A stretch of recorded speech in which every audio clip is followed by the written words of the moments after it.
Hey everyone, Mr. Barnett here. Just ready for our next slideshow. This one we're going to talk about much more about the South in particular and how slavery becomes basically relied on by Southern farmers, Southern plantation owners, and this Southern way of life in general. Sometimes when we think of slavery in the South, we think of um, just plantation after plantation where there's hundreds of black slaves being overseen by just a few white people. And that did certainly happen sometimes and in some places, but we have a skewed perception of this. Most people in the South, most white people never owned a slave. Very, very few owned any slaves at all. And those that did usually only owned a few.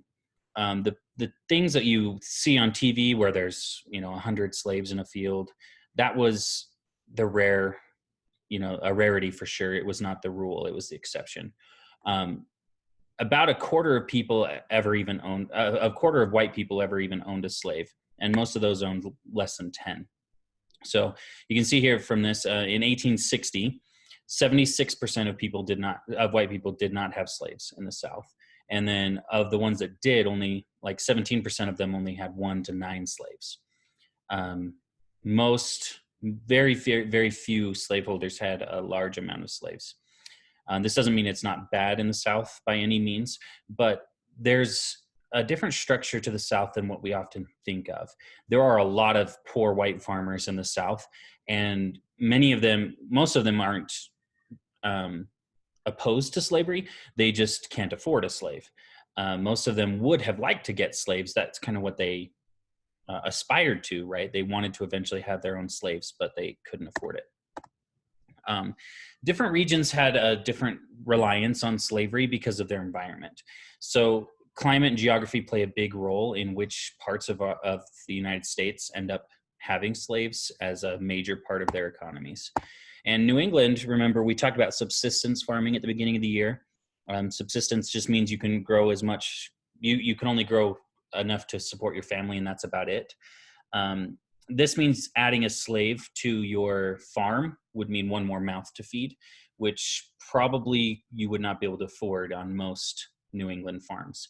So slavery didn't really make that much sense up there. And think about how long the winter is in New England.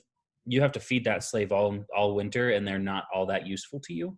They're not making you money, but they're costing you food. And so it didn't really make a ton of sense to have slaves in New England. So very few people did. Those that did were really wealthy, and they had them as like house servants or cooks or whatever. In the middle colonies, there were some larger farms. They did grow cash crops in the middle colonies. And so there were some slaves here. But again, the winters are still pretty long, and you can't get full use of a slave during that time period. So financially, it didn't make as much sense in the middle colonies to have slaves. There were still some. Most of the slaves that lived in the middle colonies did work in dockyards or factories and not on farms, not in plantations. A lot of times if you had a slave in the middle colonies, you'd rent them out to a factory owner. So the factory owner would say, hey, I need 10 workers. And you would say, oh, hey, I want to employ my slave. And they would pay you less than what they would pay a worker, but you would make money off of that slave. In the South, though, the environment really helps the Southerners feel like slavery is worthwhile because you can plant crops most of the year. You're either harvesting or planting for most of the year. There's not really much downtime. There's a constant amount of work for slaves to do, so they're earning their keep the whole time. Now, I know that sounds really terrible and impersonal to say. Again, this is the perspective of the Southern slaveholders, right? This is kind of what makes sense for them, why they choose slavery. Of course, not something I would agree with at all. Flatland here also makes it so that you can have really large plantations that would need more slaves. Now, one thing we don't sometimes think of, this isn't necessarily environment, this is cultural. There's a system in place in the South especially called primogeniture. This basically is passing everything down to your oldest son. So you would pass all of your land down to your oldest son. It was totally normal, especially in the South. Sometimes this happened elsewhere, but usually in New England, in the middle colonies, you tried to split up your land between your sons, or you try and find opportunities for your other sons.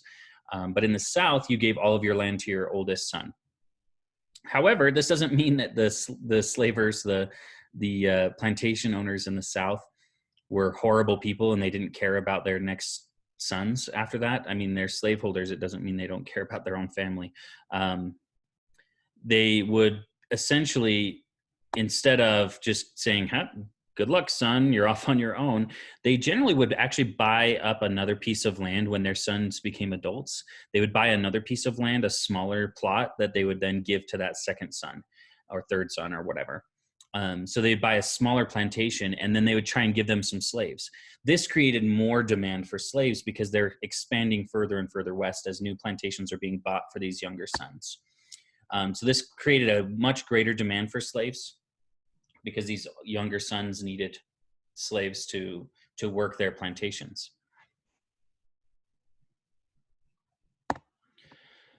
Eli Whitney was an inventor. He actually invented something called the cotton engine. We end up nicknaming it the cotton gin. Gin is short for engine here. The cotton gin actually reduced the amount of time and labor it took to take the seeds out of cotton.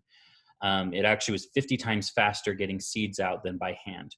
And this had actually been a huge hiccup in the process of growing and selling cotton. You could only grow as much cotton as you could pick seeds out of, if that makes sense. And so a lot of farms were actually, a lot of plantations, were limited. They didn't plant all of their field with cotton because they couldn't pick out all the seeds. So Eli Whitney creates this thing, and partially he does this to try and reduce the need for slavery. He's hoping that with this cotton gin, now there won't be a demand for slaves anymore. We will stop bringing them over from Africa because we have what we need, right? You need 50 less people to process your cotton now. Awesome, right? Well, this kind of backfires, actually. What ends up happening is because now these plantations aren't limited by how much they can process anymore, they start farming more of their land and they start buying land further and further west because they can process however much they can grow now. And so this kind of actually ends up resulting in more slavery being needed in the South and not less, like Eli had hoped. This is an image of what a cotton gin would have looked like. This is a large one. They had a bunch of different ones eventually. Some of them were small enough to fit on your desk at school, that kind of size. Some of them were massive, like this one, where this would be, taking up, it's like the size of a carriage or something. But they varied in size, and larger ones, of course, could process more cotton. So anyway, the cotton gin ends up increasing the amount of slave labor needed. And it also increases the amount of land that Southerners wanted. And so they continue to push further and further west. This partially is why, when we talked about Andrew Jackson and kicking Native Americans out of their land, the cotton gin partially is responsible for that because it allows those farmers to expand further west and farm more.